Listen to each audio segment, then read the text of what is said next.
Hello my friends, I'm back and we're going to do our best to cling on to some form of optimism or at least normality in this latest episode in a world that seems to be making it increasingly harder to do so. If you're here feeling overwhelmed, isolated or thinking what's the point of doing good in a world where world leaders can seemingly get away with anything, know that you're not alone. This post actually puts it so well. Confusing us and exhausting us with loads of information, especially negative information, has become one of the most effective methods of control. A population unable to distinguish between true and false cannot act with coherence, it cannot protest, it cannot organise, and it cannot even imagine a shared future. And this is exactly what we're trying to combat with this show, to show that good is actually happening in abundance all around the world, and a better shared future is possible. And the vast majority of the people in the world want that future too. And the fact that you're here watching this right now shows that you're one of those people. So thank you for being here. And if you are new here, I'm Sam and I make videos highlighting good news and solutions to some of the world's biggest problems. And if you've been here before, thank you for supporting this show and tap that like button if you're sick of seeing negative media all over our news feeds. I've handpicked a bunch of stories for you today to hopefully put a smile on your face, and our first one takes us to Texas, where a former coal mine site is now a thriving garden producing £10,000 of fresh food annually for thousands of people living in a food desert.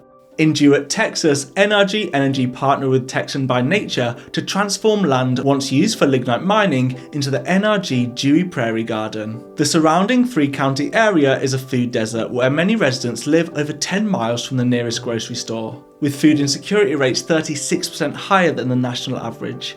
Since beginning harvests in 2022, the garden has supplied fresh vegetables, fruits and herbs to local food pantries, providing healthy food for an estimated 3,000 people every year to 3 of Texas' least healthy counties, with high obesity and diabetes rates. Beyond grown produce, the garden features accessible raised beds, a rainwater harvesting system, and native pollinator plants to support butterflies and other wildlife. It also serves as an educational resource for local K-12 schools, teaching residents of all ages about agriculture and nutrition while demonstrating how businesses and local charities can partner to tackle rural food insecurity across Texas.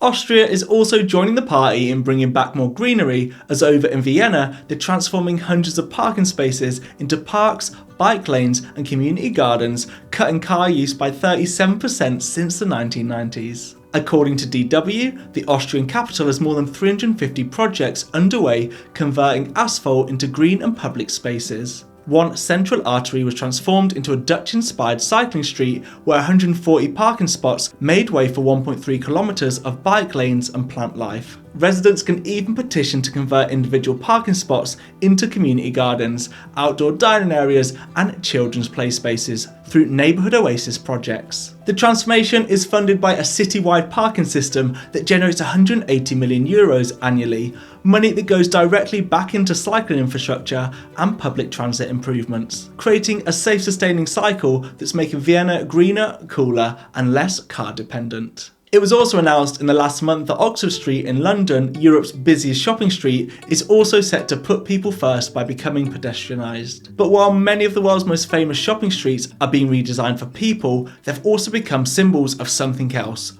overconsumption. Global shopping hubs like Oxford Street are lined with fast fashion stores built on rapid production cycles, where surplus stock often ends up destroyed before it's ever even worn. And that's where the EU is stepping in. The EU just banned the destruction of unsold clothes and shoes, cutting waste and reducing environmental damage across the fashion industry. New rules under the Eco-Design for Sustainable Products regulation require companies to disclose information on unsold consumer products they discard and ban the destruction of unsold apparel, clothing, accessories and footwear. Every year in Europe, an estimated 4 to 9% of unsold textiles are destroyed before ever being worn, generating around 5.6 million tonnes of CO2 emissions, almost equal to Sweden's total net emissions in 2021. Instead of discarding stock, companies are encouraged to explore alternatives such as resale, donations, or reuse. The ban applies to large companies from July 2026, with medium-sized companies following in 2030.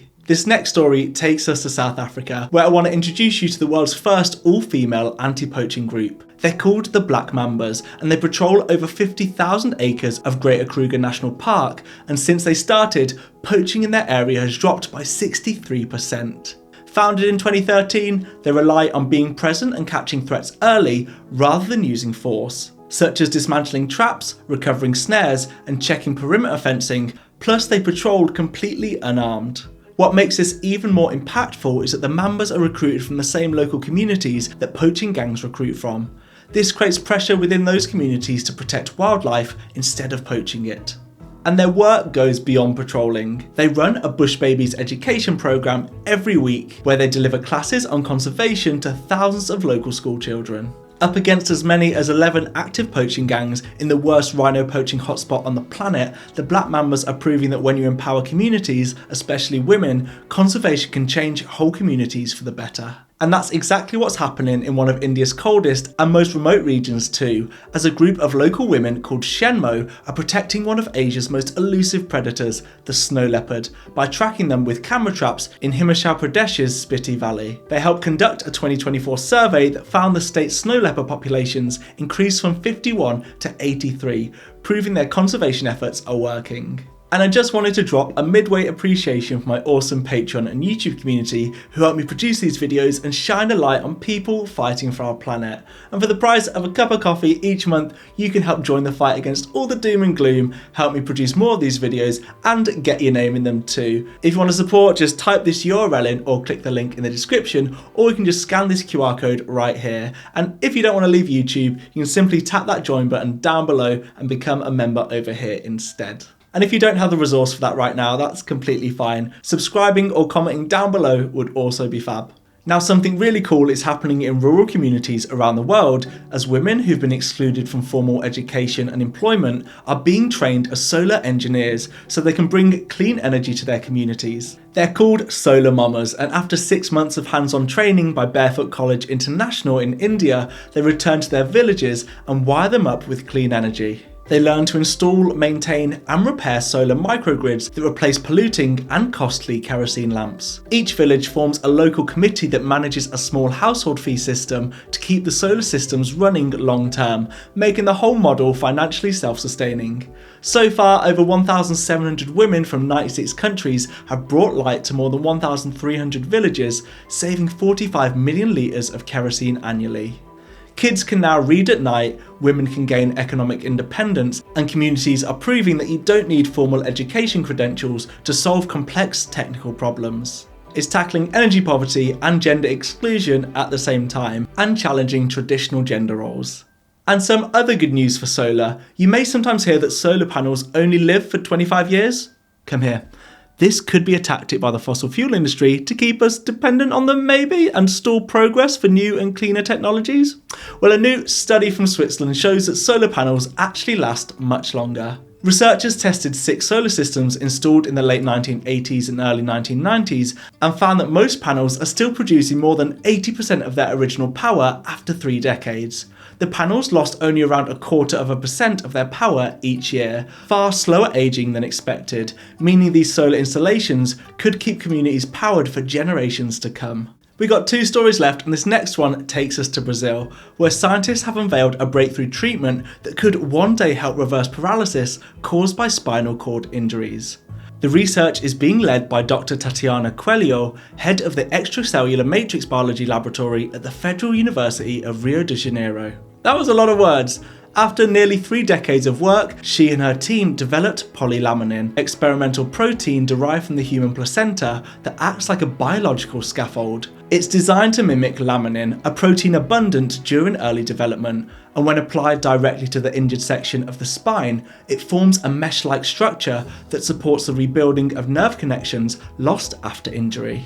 And early results are promising. In animal trials, paraplegic dogs regained balance and even took steps. In a small experimental study involving 8 Brazilian volunteers, some participants experienced significant improvements in mobility, including one person who regained the ability to walk with assistance after previously being paralysed. The treatment has not yet received full regulatory approval, but researchers believe it could mark a significant step forward in regenerative medicine and offer renewed hope to millions living with spinal cord injuries.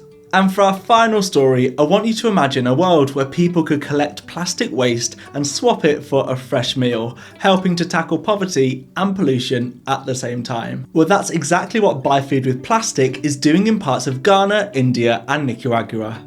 People gather 20 plastic bottles, either from the streets or their homes, and bring them to a local collection point. In exchange, they receive a balanced, nutritious meal provided by the local team. And the plastic doesn't just get shipped somewhere else or dumped, it's recycled locally into practical products like combs, blankets and cosmetic bags, creating sustainable jobs in the same communities and funding more meals and cleanups. And this really matters because poverty and plastic pollution often hit the same places. Plastic is the cheapest packaging available, but many low-income regions don't have recycling systems, so waste piles up with nowhere to go.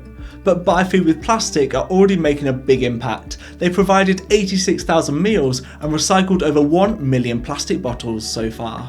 The project was started by Anna and Khalil, and it's proving that circular solutions can address multiple crises at once, feeding communities, creating jobs and cleaning up the environment. That's a wrap. Thank you so much for watching, and tap the like button if you're feeling a little bit better by the end of this video, and subscribe if you want to hear more good things happening around the world. I'll see you in a couple of weeks, my friend, and until then, look after yourself, maybe try reaching out to a friend you haven't spoken to in a while and reconnect, and remember that everything's going to be okay.